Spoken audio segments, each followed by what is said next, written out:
Et oui, il est temps de plonger dans le monde de Sakamoto Days, un monde d'assassins, sans pitié, sans vergogne. Pour ceux qui l'ignorent, Taro Sakamoto, autrefois le plus redoutable tueur à gages du milieu, a troqué sa vie dangereuse pour une existence paisible en tant que propriétaire d'une supérette. Cependant, les fantômes de son passé ne cessent de le rattraper, et il doit souvent reprendre les armes pour protéger ceux qu'il aime. Accompagné de ses fidèles alliés, dont Shin, un jeune télépathe, Sakamoto navigue entre les menaces constantes et les complots sournois. La série combine action intense, humour subtil et moments de tendresse. Mais surtout, beaucoup d'action et beaucoup de scènes cinématographiques, offrant un regard unique sur la vie et les dilemmes des assassins. Et c'est ainsi que j'ai eu envie de vous parler des meilleurs assassins de la série. Alors bien sûr, si j'en oublie, tu peux m'engueuler, mais je ne vais pas inclure Taro Sakamoto. Pourquoi ? Parce que j'en ai déjà parlé dans une vidéo à part et ce serait redondant. Donc si tu veux en savoir plus sur Sakamoto lui-même, je t'invite à aller voir la vidéo, bien sûr. Je mettrai le lien dans la description et je le mettrai en fin de vidéo si tu le souhaites. N'oublie pas de me soutenir sur les réseaux sociaux, j'ai toujours besoin de toi, tu connais. Les petits commentaires qui font plaisir pour me dire bien sûr quel est ton assassin préféré. Moi, personnellement, je te le dirai à la fin. Et puis bien sûr, dites-moi ce que vous avez pensé de la vidéo, c'est toujours intéressant. Nagumo, donc le membre éminent de l'ordre et assassin redouté au sein de la JAA, possède des compétences qui surpassent même celles du légendaire Taro Sakamoto, retiré depuis 5 ans. Doté d'un potentiel pour devenir un leader du monde des assassins, il est classé comme cible de rang S par Kashima et considéré comme un adversaire redoutable par Gaku, un des plus puissants subordonnés de Slur. Maître du déguisement, Nagumo peut reproduire parfaitement l'apparence des autres en un instant, rompant ainsi ses ennemis, comme lorsqu'il s'est fait passer pour Sakamoto. Cette capacité lui permet également de transformer radicalement l'apparence d'autrui, bien que temporairement. En tant que combattant accompli, Nagumo excelle dans l'utilisation des armes blanches, capable de décapiter ses adversaires avec une aisance déconcertante, et il possède une intention meurtrière si intense qu'elle peut rendre un homme inconscient. Ses compétences de tireur d'élite ne sont pas non plus en reste, se classant 4ème parmi les meilleurs tireurs de la JCC. Son duel en tête-à-tête contre Gaku montre à quel point il est redoutable dans l'utilisation d'armes variées. Son intellect aiguisé lui a permis de déduire rapidement la présence d'un espion au sein de la JAA et de repérer un traître parmi les exécutifs. Son entraînement en tant qu'apprenti espion lui a conféré une connaissance approfondie des poisons, tandis que sa vitesse et ses réflexes améliorés lui permettent de se déplacer si rapidement qu'il devient invisible pour ses ennemis. Il a même réussi à tromper Uzuki et à s'en prendre à lui, le boss de l'Akatsuki, ou de l'anti-Akatsuki à vrai dire. Nagumo c'est Nagumo quoi, quelque part on ne peut que l'aimer, c'est le beau gosse de la série pour moi. Osaraki, elle aussi membre éminent de l'ordre et redoutable assassin de la JAA, est l'une des combattantes les plus exceptionnelles. Elle élimine facilement Dom, un tueur en série de rang A, et les subordonnés de Kashima, démontrant une puissance redoutable. Sa vitesse et ses réflexes sont impressionnants. Celle qui ressemble à Mercredi en tenue cérémoniale prend très souvent le dessus sur ses ennemis, exécutant des coups surpuissants en mesure de générer d'importantes destructions. En effet, malgré son allure frêle, Osaraki possède une force incroyable, comme elle le démontre à plusieurs reprises dans ses combats, qu'il soit contre des hommes ou des femmes. Sa scie circulaire portative, son arme de prédilection, dissimulée dans une valise, peut trancher plusieurs portails Tori, et ses câbles permettent des attaques imprévisibles. Elle est ainsi très flexible dans l'utilisation de cette arme qu'elle peut aussi bien manier au corps à corps qu'à distance. Sa scie circulaire découpe objets et ennemis avec une facilité déconcertante, démontrant sa force surhumaine. Et là, c'est une femme parmi tant d'autres dans Sakamoto Days, mais je tiens à dire que les femmes dans cette série sont juste exceptionnelles, elles n'ont vraiment rien à envier aux hommes, et parfois elles sont même beaucoup plus badass que les hommes, et c'est ça que j'apprécie aussi particulièrement dans la série, juste des reines quoi. Yo, membre lui aussi de l'ordre et redoutable assassin de la JAA, se distingue par ses combats à main nue. Sa vitesse et ses réflexes surprennent même Sakamoto et lui permettent de détecter Shin pour riposter instantanément. Lors d'un combat contre Kumanomi, il a protégé les civils en interceptant les débris, démontrant rapidité et altruisme. Sa force de frappe est parmi les plus impressionnantes, ses attaques détruisant tout sur leur passage, les boucliers formés par Kumanomi étant bien souvent inutiles face à son pouvoir destructeur. Ses attaques sont comparées à un marteau-piqueur. Contre Kumanomi, il a surpassé les pouvoirs électromagnétiques par sa seule force, pulvérisant une jetée en bois d'un seul coup de poing. Yo est également très résistant, il a survécu à des impacts de projectiles métalliques et aux coups directs de Kumanomi, sans dommages visibles. Jusqu'à la fin, il n'a jamais lâché sa prise, mettant sérieusement en danger son adversaire. Yo utilise des points américains avec un motif de vigne gravé et porte une pièce de mâchoire non magnétique, suffisamment résistante pour dévier des tirs de fusil. Ah Yo, c'est un de mes préférés. Voilà, c'est un de mes personnages préférés. Et je ne vais pas tout spoiler, mais c'est un personnage d'une grandeur absolue. Takamura, membre très important de l'ordre, est certainement l'assassin le plus redoutable de la JAA. Sa réputation est telle que même Slur, un assassin compétent, espérait qu'il était mort lors de leur tentative de prise de contrôle de la JAA. Malgré son âge, Takamura possède une puissance destructrice incroyable. Sakamoto a spéculé qu'il s'était encore renforcé depuis leur dernière rencontre, et Slur pense que Gaku pourrait être le seul à avoir survécu à un combat avec lui. Les capacités de vitesse et de réflexe de Takamura sont surhumaines. Il peut dévier des balles tirées à bout portant avec son katana à plusieurs reprises. Sa vitesse est telle que ses mouvements sont à peine perceptibles, comme l'a constaté un homme de X avant d'être décapité. Il peut dégainer et trancher si rapidement que son katana semble à peine sorti de son fourreau. La force physique de Takamura est également impressionnante. Malgré son âge, il peut bloquer des attaques aériennes avec le fourreau de son katana. Il peut balancer son épée avec une force immense, capable de bisecter une camionnette, couper à travers plusieurs bâtiments et trancher la base en acier de la tour de Tokyo. Ses compétences de maître épéiste sont ainsi surhumaines, même en combattant les yeux fermés. Ses coups d'épée couvrent une vaste gamme et détruisent tout sur leur passage. Ses coupes sont incroyablement nettes. Il peut ainsi se couper un bras et le rattacher. Il utilise aussi son épée pour des tâches banales, comme ouvrir des portes verrouillées en poignardant et abaissant la poignée de l'autre côté avec la lame. Bon après je suis désolé, mais il n'y a que les One Pieceux qui peuvent apprécier Zoro alors que Takamura existe. Lui c'est un vrai épéiste, lui c'est un vrai danger. Là il y a quelque chose, là il y a une proposition qui est intéressante. Le mec en impose et il n'a pas besoin de parler pour ça. Et quand un personnage n'a pas besoin de s'exprimer pour avoir une aura, c'est ce qui est le plus impressionnant. Lisez Sakamoto Days juste pour voir Takamura, c'est une expérience. Gaku, assassin redoutable, est célèbre pour avoir massacré des centaines de membres de la JAA et affronté Takamura, un membre assez compétent de l'ordre. Nagumo le considère d'ailleurs comme son plus fort adversaire. Maître combattant, Gaku utilise sa grande masse avec une dextérité incroyable. Il maîtrise également la technique du point sans recul, la technique de Bruce Lee. Il manie ainsi sa masse avec aisance, éventrant un garde de la JAA d'un seul coup et déchirant plusieurs assassins. Lorsqu'il contrôle Shinaya, il devient quasiment inarrêtable, éliminant presque tous les enseignants de la JCC et submergeant des combattants comme Shin Asakura et Joichiro Kaiji. Sa vitesse et ses réflexes sont redoutables. Il est si rapide que même des membres expérimentés de la JAA ne peuvent se défendre contre ses attaques. Il dévie plusieurs tirs de mitrailleuse et esquive partiellement les attaques rapides de Takamura. Lorsqu'il contrôle Shinaya, il réagit rapidement aux attaques de Sakamoto, démontrant une vitesse comparable à celle de Nagumo. Gaku supporte également des quantités extrêmes de douleur, restant impassible après avoir perdu sa main droite, son oreille droite et 2 doigts. Le pire étant qu'il parvient à se servir de son bras coupé comme d'un projectile en le lançant sur son adversaire. Même après une blessure mortelle infligée par Nagumo, il continue à se battre. Il utilise donc une masse avec une tête cubique couverte de pointes et munie d'un canon laser, remplacé par une nouvelle arme après sa destruction contre Takamura. De plus, lorsqu'il devient sérieux, il s'immerge dans un monde vidéoludique à la Arthur Boyle. Cette immersion reflète son état d'esprit, et à partir de là, ça déconne plus. Gaku, c'est l'un de mes petits chouchous, d'ailleurs c'est l'un des chouchous de beaucoup de personnes. On l'apprécie pour ce qu'il est, pour ce qu'il n'est pas aussi d'ailleurs, c'est l'un des meilleurs, voilà, tout simplement. Kion Akao, membre de l'ordre, est une assassin extrêmement talentueuse, capable de rivaliser avec Sakamoto et Nagumo. Lors d'un entraînement, elle a démontré qu'elle pouvait égaler leur capacité de combat. Hindaka, un autre membre, a dû se défendre contre elle et a loué ses compétences, affirmant qu'elle pourrait devenir une future leader aux côtés de Sakamoto et Nagumo. Yon possède la capacité de voir des chemins, des lignes imaginaires représentant les actions futures pour tuer une cible. Elle utilise cette aptitude pour envisager et choisir les meilleures routes pour éliminer ses ennemis, comme elle l'a fait contre Kindaka. Excellente tireuse d'élite, Rion a surpassé Nagumo et Sakamoto dans un concours de tir, se classant 3e parmi les meilleurs tireurs de tous les temps à la JCC avec 86 points.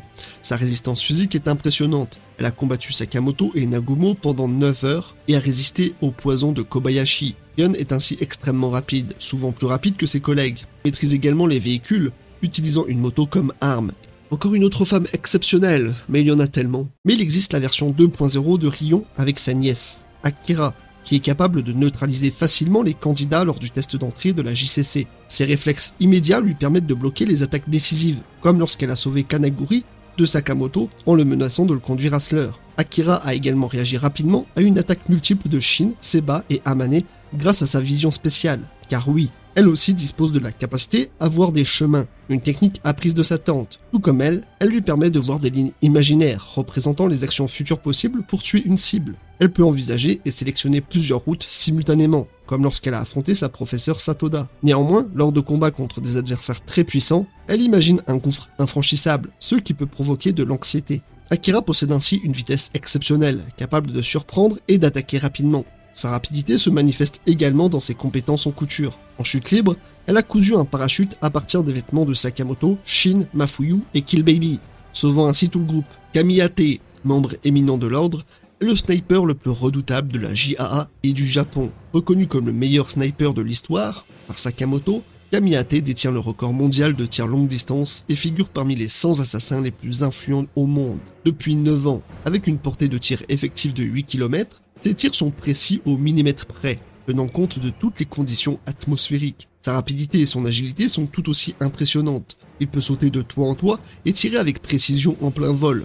Lors d'un duel avec Esuke, Kamiyate a atteint sa cible à travers les fenêtres de 2 trains en mouvement, montrant une maîtrise exceptionnelle. Il est également doté d'une endurance remarquable, survivant à des chutes de plusieurs étages sans blessure. Sa précision reste intacte, même sans lunettes de visée. Capable de lire sur les lèvres de ses cibles, il anticipe et neutralise ses ennemis avec une efficacité redoutable. Son fusil de sniper, qui est presque un personnage à part entière, puissant et précis, peut détruire des cibles robustes à longue distance. Kamiyate incarne l'élite des snipers, combinant habileté, vitesse et endurance inégalée. Ouais, en gros, Kamiyate, c'est le mec avec qui il faut pas jouer à Sniper Elite, hein. Ça c'est certain, vous allez perdre à chaque fois. En fait, ne jouez à aucun FPS avec lui. Ne jouez pas à Fortnite, ne jouez pas à Valorant, bref, ne faites aucune partie avec lui parce qu'il va vous défoncer la gueule. Il va être top 1 à chaque fois, ça va être chiant. Uzuki, leader de l'organisation X, est un assassin extrêmement puissant et redouté. Ouais, j'espère que Elon Musk ne terminera pas de la même façon, mais c'est bien parti pour être l'antagoniste des réseaux sociaux en tout cas. En tant que maître combattant, Uzuki possède des compétences de combat inégalées, ayant massacré un quart de l'industrie des assassins. Sa vitesse et ses réflexes améliorés lui permettent de se déplacer extrêmement rapidement, apparaissant derrière ses adversaires sans qu'ils ne le remarquent. Il a même réussi à poignarder Sakamoto, et à le surprendre avec un coup de fouet épée, démontrant sa capacité à suivre la vitesse aveuglante de Sakamoto. Le fouet épée d'Uzuki est une arme polyvalente, efficace à la fois pour les attaques à longue portée et les contre-attaques à courte distance. Initialement, Uzuki est présenté comme un tueur impitoyable, n'hésitant pas à éliminer un quart des assassins du Japon. Il provoque Sakamoto en mentionnant sa fille, montrant une froideur calculée. Il est aussi révélé qu'Uzuki souffre d'un trouble dissociatif de l'identité, son autre personnalité étant Rion Akao. Cette personnalité a été créée pour protéger Uzuki, bien que les détails restent encore flous. Alors beaucoup l'ont déjà remarqué, mais c'est vrai qu'il a un peu un côté Johann Liebert. Et c'est vrai qu'il a la même aura, je trouve. Et Johann Liebert étant l'un des meilleurs antagonistes, vous comprendrez aisément que Uzuki l'est aussi. Kumanomi, une combattante redoutable, elle aussi, a non seulement affronté Yo, tout en affrontant Esuke. Sa force physique est immense, capable de pulvériser un allié en lui tombant dessus, et de lancer de puissantes offensives avec ses gants électromagnétiques. Rapide et réactive, Kumanomi a su contrer les attaques de Yo et bloquer les tirs de Eisuke. Elle supporte les attaques répétées sans montrer de douleur, même après avoir perdu un bras. Son gant électromagnétique est son arme principale, elle l'utilise pour lancer des objets métalliques avec une précision et une force incroyables. En formant des boucles avec ses doigts, elle crée un Colligun capable de tir pénétrant. Cette maîtrise technologique fait de Kumanomi une adversaire versatile et imprévisible.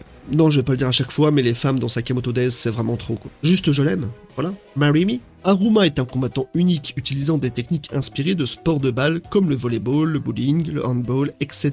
Il maîtrise également le lancer de disque et le javelot, intégrant ses compétences dans ses combats. Et le pire, c'est qu'il suit les règles de ces sports. Sa force est impressionnante, lui permettant de traverser plusieurs adversaires sans effort et de lancer des boules de fonte avec aisance. Il s'est libéré de chaînes de fer sans difficulté, sa force étant comparée à celle d'Yo par Shishiba. La durabilité de Haruma est tout aussi remarquable, il a encaissé des rafales de minigun à bout portant sans subir de blessures. Son arme de prédilection est la boule de lancer, qu'il utilise de manière inventive et destructrice. Lors d'un échange avec Gaku, il a utilisé une balle de volleyball pour le propulser violemment contre un mur. Le plus impressionnant étant qu'il peut jouer au foot avec la tête de ses ennemis. Olive et Tom version hard, vous connaissiez? Eh oui, c'est pas Alex Blaze qui ferait ça, n'est-ce pas? Hein? Ici on joue dans la cour des grands, messieurs dames. On n'est pas avec des petites 5 piges qui s'amusent à utiliser des faux bankai pour jouer au foot. Non, ici on est sérieux, ok? Lui c'est pareil, ne jouez jamais au foot avec lui parce qu'il va vous mettre une branlée monumentale. Je pense que Mbappé, Ronaldo, Messi, c'est des petites catas à côté de lui, hein, soyons honnêtes. Shishiba, membre de l'ordre et menteur d'Osaragi, est l'un des assassins les plus redoutables de la JAA, classé comme cible de rang A par Kashima. En tant que maître combattant, Shishiba excelle dans l'utilisation de ses marteaux, les maniant avec une habileté et une férocité incomparables. Capable de se battre tout en conduisant, il utilise même la voiture comme une arme. Ces marteaux, qu'il considère idéaux car ils ne manquent jamais de munitions et n'ont pas besoin d'être aiguisés, sont suffisamment solides pour bloquer des projectiles à haute vitesse. Sa vitesse d'ailleurs et ses réflexes sont tout aussi impressionnants. Il peut mettre à mal les plus grands assassins et bloquer des tirs d'armes automatiques avec ses marteaux. Sa force physique et son agilité lui permettent de parer des attaques rapides et puissantes, comme celle de Yotsumura, et de dévier des projectiles à grande vitesse. Shishiba combine ainsi une technique de combat sophistiquée avec une efficacité redoutable, utilisant ses marteaux pour frapper et déchiqueter ses adversaires, faisant de lui un combattant extrêmement dangereux sur le champ de bataille. Mine de rien, choisir un marteau comme arme, le mec il s'est cru dans Manhunt quoi. C'est plutôt une bonne idée. Kanaguri, ancien membre de l'ordre, est l'un des assassins les plus redoutables du Japon. Sa puissance réside en partie dans son utilisation unique d'armes, un clapet tranchant et une caméra spécialisée. Cinéphile passionné, il transforme chaque meurtre en une scène de film, utilisant sa caméra pour capturer chaque instant. Cette passion renforce ses compétences physiques, rendant ses attaques précises et redoutables. Avec son clapet, il a décapité 8 candidats de la JAA en un seul mouvement. Sa caméra, plus qu'un simple outil de tournage, peut également tirer des décharges d'énergie destructrices. Il a même fissuré les lunettes pare-balles de Sakamoto avec un smartphone, démontrant sa capacité à utiliser des objets banals comme des armes mortelles. Sa rapidité et son agilité lui permettent d'esquiver les attaques et d'infliger des coups presque mortels, même en situation critique, comme avec un couteau planté dans l'œil. Un de mes personnages préférés, pourquoi ? Parce que c'est un cinéphile et que j'adore le cinéma. Le mec fait des références à beaucoup de choses. On ne peut que l'apprécier pour ça. Se battre avec une caméra et un clapet de cinéma, juste fou quoi. Satoru Yotsumura, ancien numéro 2 de la FJA et membre fondateur de l'ordre, est l'un des assassins les plus puissants du Japon. Combattant exceptionnel, il a affronté Shishiba et Nagumo, et a même tenu tête à Osaragi. Malgré son âge avancé, il possède une force physique impressionnante, capable de causer pas mal de dégâts à son environnement et de parer les coups de ses adversaires. Yotsumura est également extrêmement rapide et peut éliminer plusieurs assassins en un instant. Son arme de prédilection est un bâton à 3 sections avec une lance acérée, capable de couper un corps humain en entier. Etsuko Satoda, même retraité, conserve ses compétences d'assassin et maître de l'aïkido à la perfection. Elle a facilement maîtrisé Shin et Akira. Seule une attaque combinée d'Akira, Natsuki et Shin a pu la toucher légèrement. Natsuki a également mentionné que dans sa jeunesse, Satoda revenait indemne de chaque mission. Face à elle, Akira, en utilisant sa capacité de chemin, ne voyait que des falaises infranchissables ou la mort. Satoda possède aussi une vitesse et des réflexes exceptionnels, contrant ou esquivant chaque attaque sans effort. Sa force est impressionnante, ayant retenu Sakamoto et Nagumo avec une seule main, et lancé Shin et Akira à travers des murs. Elle peut en outre immobiliser Shin avec des baguettes, façon peau de Kung Fu Panda, et bloquer un coup avec un doigt. Maître de l'aïkido, elle utilise ainsi le principe de rotation pour contrer les attaques. Ainsi, on a pu voir qu'elle était une femme sans égale. Et voilà, en conclusion, pour moi, je vais vous dire la vérité, Sakamoto Days est l'un des meilleurs mangas parce qu'il brille par ses personnages. C'est la force vraiment du manga, c'est ses personnages, la richesse de ses personnages, tant par leur personnalité que par leur capacité, et surtout par la mise en scène de Suzuki qui est juste incroyable tout du long. Pour ceux qui ne connaissent pas bien l'œuvre et qui l'ont peut-être découvert ici, vous avez bien vu à quoi ça ressemble. Les combats sont les plus incroyables que j'ai vus ces 10 dernières années, et je pèse mes mots, vraiment. Car oui, chaque personnage, qu'il s'agisse d'alliés ou d'adversaires, est soigneusement développé, offrant une diversité d'histoires et de compétences fascinantes. Les interactions et les affrontements révèlent des personnalités complexes et des motivations profondes, rendant chaque rencontre mémorable. Et moi, pour ce qui est de mon petit préféré, c'est peut-être une surprise pour personne, mais c'est Takemura. Déjà parce qu'il s'appelle Takamura, parce que c'est un vieux et que j'adore les vieux, voilà. Et aussi parce qu'il est complètement badass. Et à chaque fois, il apporte une ambiance assez sombre. On sent que c'est un peu la mort qui frappe à chaque instant. Et ça, j'apprécie vraiment. C'est un peu comme Bleach pour moi. Il y a tellement de diversité qu'on peut que apprécier. Bref, tout ça pour vous dire que Sakamoto Days, ce n'est pas seulement qu'une série d'actions, c'est une expérience. Et il faut la lire pour la comprendre, pour la vivre. Sakamoto Days, c'est bien plus que ça laisse paraître. Alors, si vous n'avez toujours pas franchi le pas, allez-y sans hésitation, vous ne serez pas déçus. Vive Sakamoto Days!